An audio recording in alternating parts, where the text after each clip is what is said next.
할렐루야, 하나님 앞에 예배하는 수요일 저녁입니다. 오늘도 하나님께서 여러분들과 동행하시고 여러분의 삶을 인도해 주셨을 줄 믿습니다. 이 예배를 통해서 하나님의 임재와 또한 은혜를 충만히 누리시기를 축복합니다. 기도하겠습니다. 아버지 하나님, 우리를 하나님의 자녀 삼아주시고 또 이렇게 귀한 예배의 자리로 인도하여 주심을 감사합니다. 오늘도 마음과 정성을 다해 주님을 예배하기를 원합니다. 우리의 마음을 들여 하나님을 섬기기를 원합니다. 주님, 우리가 예배하는 곳에 임재하여 주셔서 우리의 지친 영혼을 어루만져 주시고 우리의 삶을 회복시켜 주시옵소서. 주시는 말씀을 통해 하나님의 뜻을 알게 하여 주시고 하나님의 뜻대로 순종하기로 결단하는 이 시간이 되도록 인도하여 주시옵소서. 이 시간을 온전히 주님께 맡겨드리며 예수 그리스도의 이름으로 기도하옵나이다. 아멘. 다 함께 찬송가 366장 찬양 드립니다.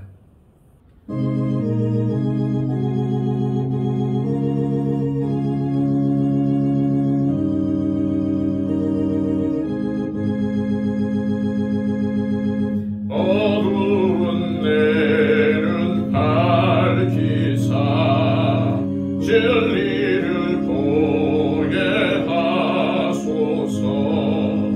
진리의 열쇠 내게 주사 참빛을 찾게 하소서. 깊으신 뜻을 알고자 엎드려 기다리오니 내 눈을 뜨게 하소서.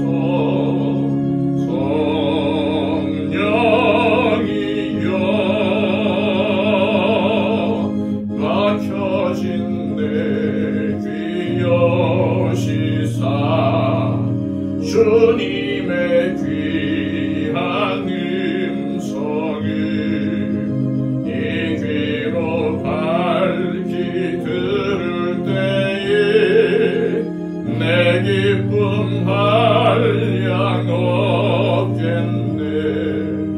깊으신 뜻을 알고자 엎드려 기다리오니 내 귀를 열어주소서.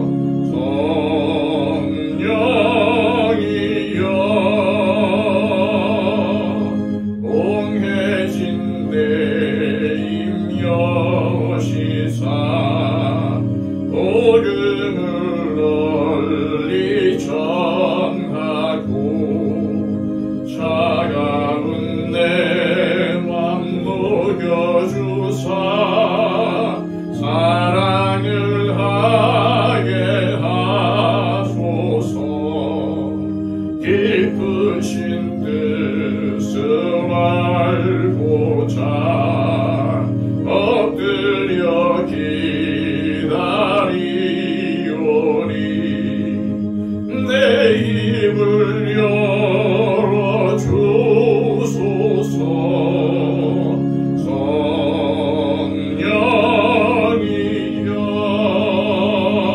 성령이여. 찬송 하나 더 하겠습니다. 찬송가 312장입니다.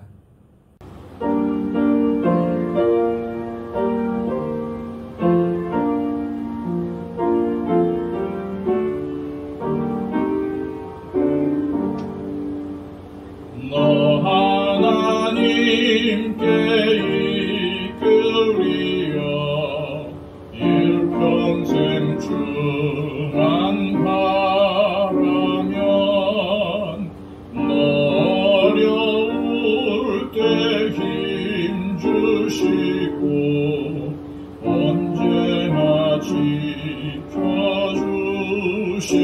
지켜주시리. 주 크신 사랑 믿는 자 그 반석 위에 서리라.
내게서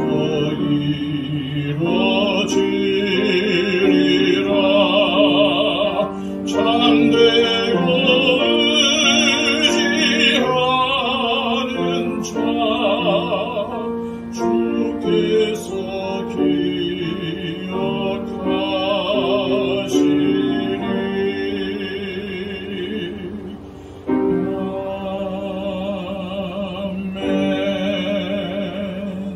기억하시리. 이 시간 우리에게 주시는 하나님의 복된 말씀은 구약성경 잠언 4장 25절에서 27절까지의 말씀입니다. 구약성경 914쪽입니다. 네 눈은 바로 보며 네 눈꺼풀은 네 앞을 곧게 살펴 네 발이 행할 길을 평탄하게 하며 내 모든 길을 든든히 하라. 좌로나 우로나 치우치지 말고 네 발을 악에서 떠나게 하라. 아멘. 이 시간은 권규화 전도사님께서 말씀을 전해 주시겠습니다. 많은 은혜가 있기를 소망합니다. 샬롬, 수요일 저녁 말씀 앞에 모이신 사랑하는 더처치 교우님들을 축복합니다. 함께 기도드리겠습니다. 하나님, 수요일 저녁 주의 말씀을 듣고자 합니다. 주님께서 말씀하시고 듣는 이나 전하는 이가 모두 은혜 받는 귀한 시간 될 수 있도록 인도하여 주옵소서. 감사하며 예수님의 이름으로 기도드립니다. 아멘. 어느 부부가 중요한 약속이 있어서 함께 분주하게 준비를 하고 있습니다. 남편은 진즉에 아무 옷이나 대충 걸쳐 입고 소파에 앉아서 준비를 하는 부인을 하염없이 기다리죠. 부인이 보라색 원피스와 하늘색 원피스를 가지고 번갈아 보면서 남편에게 물어요. 여보, 보라색 원피스가 좋을까요? 하늘색 원피스가 좋을까요? 남편은 보라색 원피스이든 하늘색 원피스이든 부인의 불룩 나온 배와 뚱뚱한 다리를 가려주지 못하기 때문에 아무 옷이나 입어도 상관이 없다고 생각하죠. 하지만 이렇게 말해요. 보라색 원피스가 좋겠어. 여기서 문제가 발생하죠. 부인은 이미 자기가 입고 갈 옷을 대충 정해놓았기 때문입니다. 부인이 입고자 하는 옷이 보라색 원피스라면 문제가 없어요. 남편이 보라색 원피스가 좋아. 말이 끝나기가 무섭게 그렇지. 보라색 원피스가 심플하니 날씬해 보이지? 남편은 날씬해 보인다는 말에 절대 동의할 수 없지만 그럼 그렇게 웃지요. 그런데 만약에 부인은 하늘색 원피스를 입고 갈 거라고 정했는데 남편이 보라색 원피스가 더 좋다고 얘기하면 상황은 달라집니다. 부인은 뭐라고? 하늘색 원피스가 낫다고? 아유, 좀 자세히 봐봐요. 하늘색 원피스는 좀 펑퍼짐해 보이지 않아요? 보라색 원피스가 심플하니 몸매를 잘 살려줘서 아주 날씬하고 정말 멋져 보이는 것 같아요. 이렇게 말하죠. 그때 남편은 말해요. 그러네. 아유, 내가 잘못 봤네. 보라색 원피스가 훨씬 좋아. 이렇게 말할 거예요. 남편이 이해하지 못하는 부인이 살아가는 방식입니다. 부인이 사물을 보는 관점이에요. 부인이 말하는 방식이에요. 반대로 아내의 입장에서도 남편의 행동이 이해 안 갈 때가 많죠. 공을 받을 수만 있으면 탁구채인데 남편은 여러 가지 탁구채를 가지고 있어요. 그 기능과 성능의 차이가 난다고 설명하죠. 더 나아가서 아주 비싼 자전거를 가지고 와요. 사서 자랑을 합니다. 이거 봐, 이 자전거가 얼마짜리인지 알아? 이거 봐, 정말 멋지지? 가벼워. 이 페달 좀 봐봐. 정말 잘 굴러가지? 여기에 한술 더 떠서 남편은 몸에 착 달라붙어 있는 팬츠를 사입고 바위 같은 얼굴을 쑤셔 넣을 헬멧도 사가지고 이 더운 날 땀을 삐질삐질 흘러가면서 자전거를 타러 갑니다. 그리고 말해요. 어때? 코너링이 기가 막히지? 부인이 비아냥거려요. 뭐라고? 콧구멍이 막힌다고? 그렇습니다. 우리는 동일한 사건이나 대상을 놓고 서로 다른 견해나 의견을 가질 수 있습니다. 한 가지 사물을 보는데 사람마다 다소간의 차이가 있다는 뜻이죠. 또한 어떠한 사건을 보는 데에도 다양한 관점의 차이가 드러납니다. 부모가 보는 관점과 자녀가 보는 관점이 다르고, 선생님과 학생의 시각이 다르고, 고용인과 피고용인의 관점이 다릅니다. 오늘 우리는 저번의 말씀을 통하여 우리가 보아야 할 것에 관한 하나님의 명령을 듣지요. 오늘 본문을 다시 한번 읽겠습니다. 내 눈은 바로 보며 내 눈꺼풀은 내 앞발을 곧게 살펴 내 발이 행할 길을 평탄하게 하라.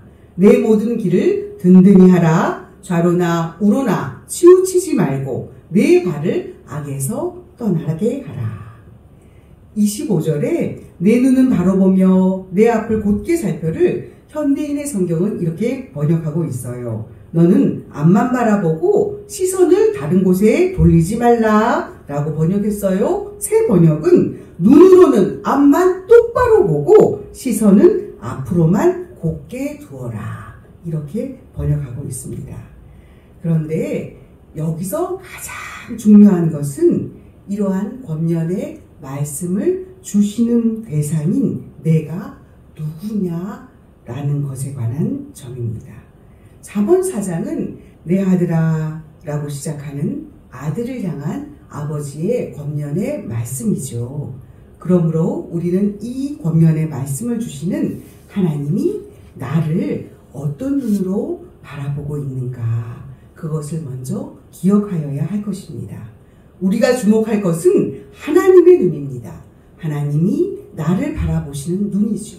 그리고 그 하나님의 눈으로 제일 먼저 보아야 할 것은 내가 누구인지에 관한 자각입니다. 나는 누구입니까? 나는 하나님의 자녀입니다. 또한 동시에 나는 창조주의 형상으로 지으심 받은 피조물입니다. 그것을 깨닫지 못한다면 인간처럼 나약한 존재는 없지요. 인간은 하나님이 이만큼만 들어라 라고 지정해 놓은 그 범위 안에서만 소리를 들을 수 있어요. 예를 들면 지구가 자전하는 소리와 같이 진폭이 크고 높은 데시벨의 음역대에 있는 소리는 듣지 못한다고 합니다. 반면에 아주 작은 소리 역시 못 들어요. 이슬이 맺히는 소리, 꽃봉오리가 톡 터지는 소리, 그와 같이 작은 소리들은 듣지 못합니다. 만약에 인간의 귀가 그 모든 작은 소리들까지 들을 수 있도록 하나님이 만드셨다면 과연 우리가 살아갈 수 있을까요? 지금 이 시간에 말씀을 듣고 있는데 내 소화기관에서 음식이 소화되는 소리가 들린다면, 내 눈꺼풀이 깜빡 깜빡 깜빡 하는 소리가 들린다면, 그리고 저기 저 한 구석에서 벌레가 사각사각사각사각 지나가는 소리까지 다 들을 수 있다면 우리는 아마 살지 못할 것입니다. 그렇습니다. 인간은 하나님이라는 창조주가 만드신 피조물입니다. 하나님은 우리가 들을 수 있을 만큼만 들을 수 있도록 하셨어요. 그런데 하나님을 모르는 사람들은 이렇게 지음받은 그 귀로 하나님의 음성이 들리지 않아, 하나님의 소리는 들리지 않아 말하지요. 그렇게 지음받은 입술로 하나님을 몰라, 하나님은 안 계셔, 이렇게 말합니다. 그 지음받은 머리로, 그 작은 머리로 하나님이 안 계시다 증명하려고 합니다. 그러므로 나는 시선을 곧바로 하여 내가 하나님이 지으심 받은 하나님의 자녀임을 바로 보고 나아가야 합니다. 하나님은 베드로전서에서 말씀하셨어요. 너는 누구냐? 우리는 택한 족속이다. 하나님의 소유된 백성이다. 왕같은 제사장이다. 이렇게 말씀해 주셨습니다. 바울 사도를 통해서 우리를 새로운 피조물이라고 말씀하셨어요. 사도 요한은 우리에게 하나님의 자녀가 되는 권세를 받은 자들이라고 말씀하셨습니다. 예수님은 우리를 세상의 빛과 소금이요, 이 세상이 감당하지 못할 천하보다 귀한 생명이라고 말씀하셨습니다. 그렇게 소중한 사람이 누구입니까? 그렇게 존귀한 사람이 누구입니까? 바로 하나님이 보시는 나입니다. 그렇게 시선을 똑바로 다른 곳으로 돌리지 않고 곧바로 볼 수 있기를 바랍니다. 다음으로 하나님의 시선으로 하나님의 눈으로 바라보아야 할 것은 우리가 처한 상황, 우리의 환경입니다.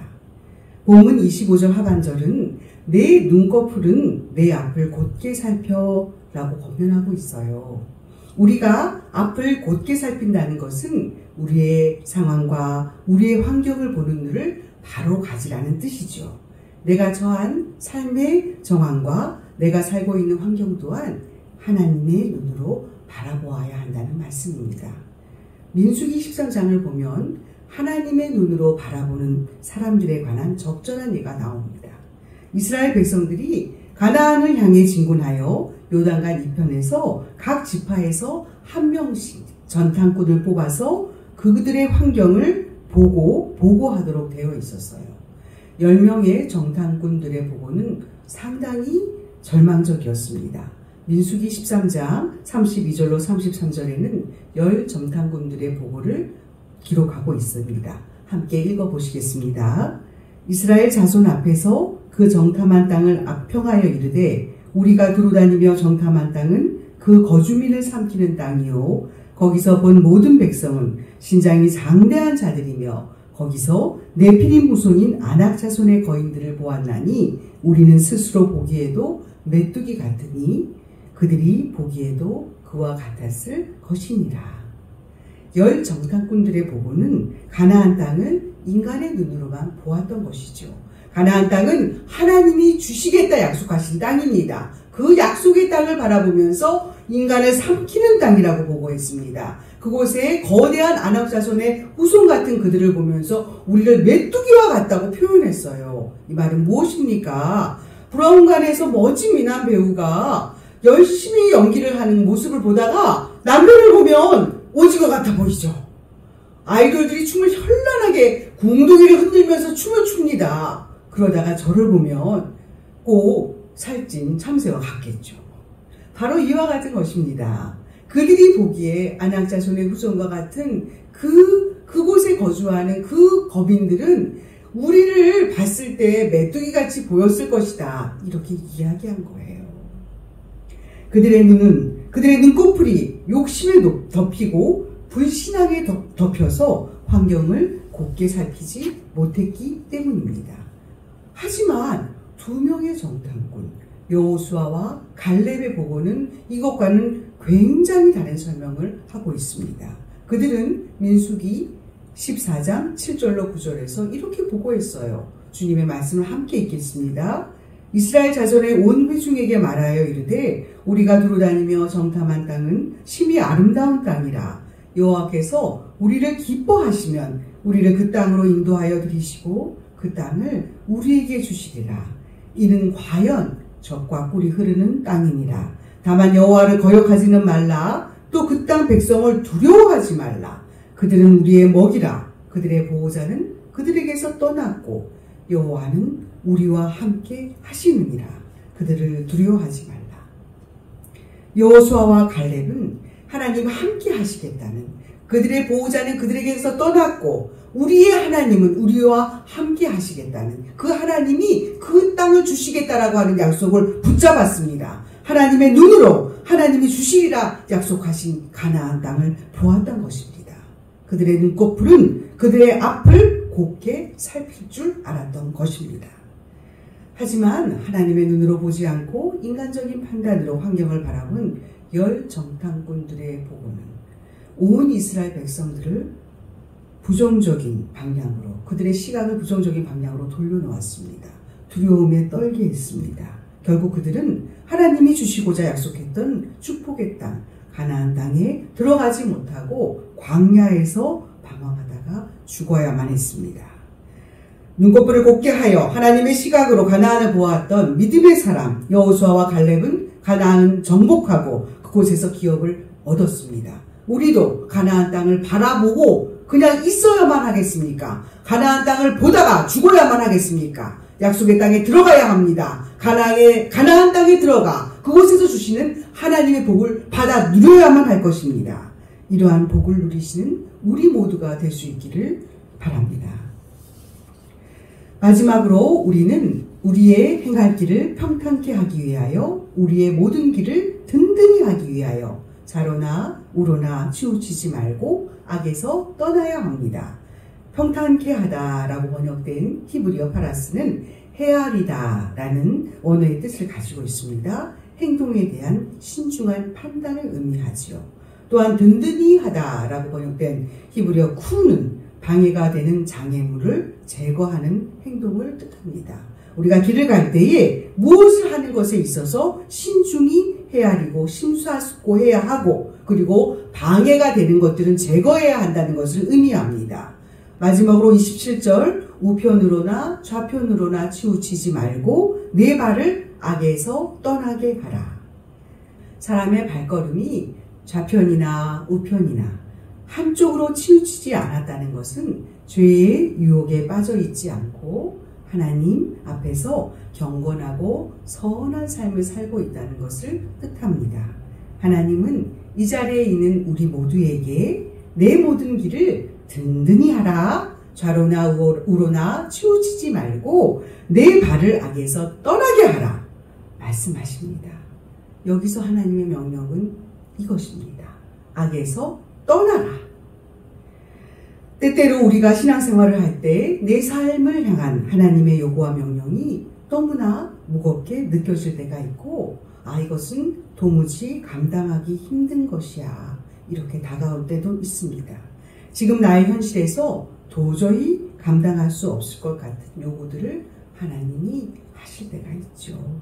그러나 그때 좌로나 우로나 치우치지 말고 곧 인간의 눈으로 보지 말고 하나님의 명령에 곧바로 순종하면 그것이 바로 복이 된다는 말씀입니다. 하나님이 명령하십니다. 모이기에 힘쓰라.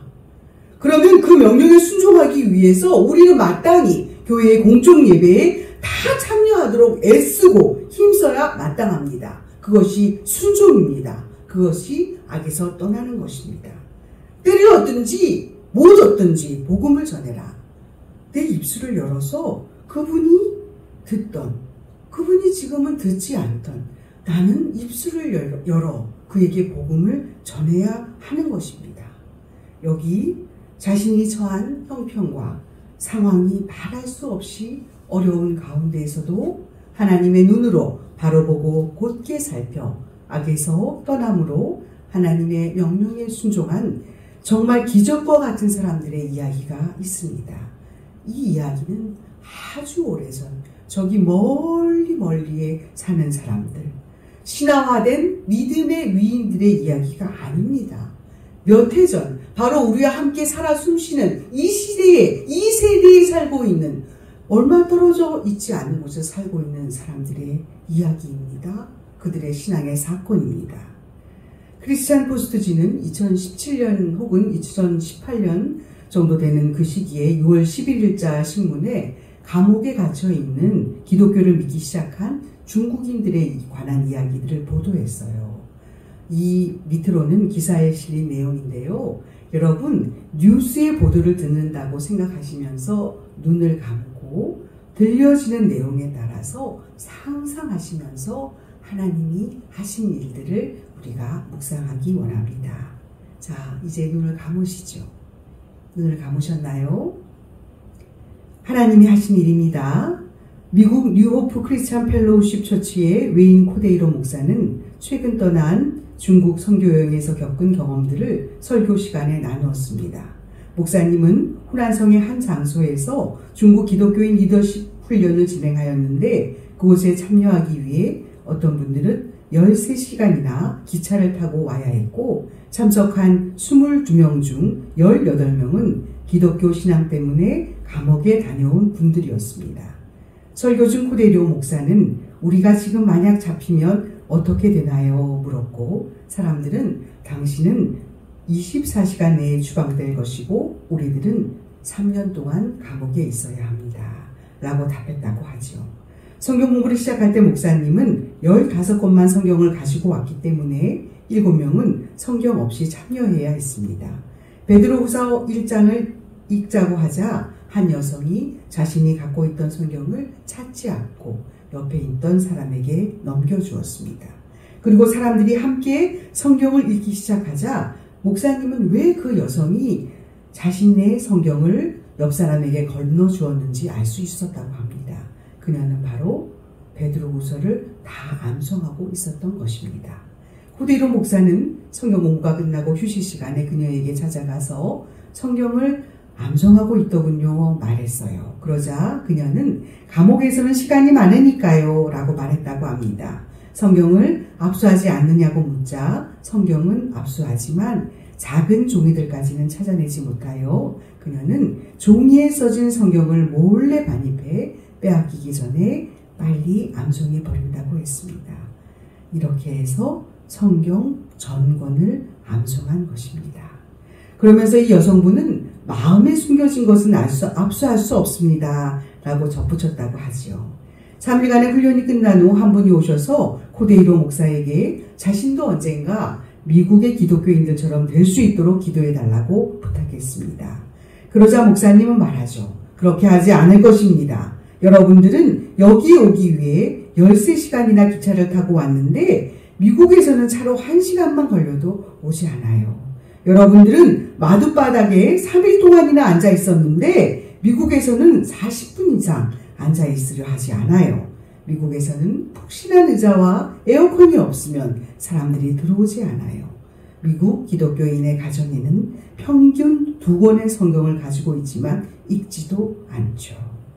여러분들은 성경을 거의 가지고 있지 않지만 작은 종이를 가지고 암송해요. 나는 여러분이 우리처럼 되도록 기도하지 않을 것입니다. 우리가 당신들과 같아지도록 기도할 것입니다. 자, 이제 눈을 뜨십시오. 하나님이 하신 일입니다. 그렇습니다. 하나님의 시각으로, 하나님의 눈으로 자신의 삶을 바라보는 사람은 하나님의 명령에 넉넉하게 기꺼이 순종할 수 있습니다. 하나님이 내게 명령하실 때에는 하나님의 눈으로 보셔야 합니다. 좌로나 우로나 치우쳐서 하나님의 명령을 짐으로 받아들이지 않기 원합니다. 하나님의 명령에 불순종하는 악한 길에 서지 않기를 바랍니다. 말씀을 정리합니다. 하나님의 눈으로 내가 하나님의 사랑을 바로 보고 내가 처한 상황과 내가 처한 환경 또한 하나님의 눈으로 바로 살펴서 악에서 떠나 하나님이 하라 하신 명령에 순종함으로 하나님이 주시는 복을 받아 누리시는 우리 모두가 되기를 소망합니다. 함께 기도드리겠습니다. 하나님이 우리에게 향하신, 우리 인생에 행하신 놀라운 일들을 찬양합니다. 오늘 들은 말씀을 마음에 새겨 주신 그 말씀처럼 바로 보고 곧게 살펴 악에서 떠나는 믿음의 삶을 살게 하여 주옵소서. 예수 그리스도의 이름으로 기도드립니다. 아멘.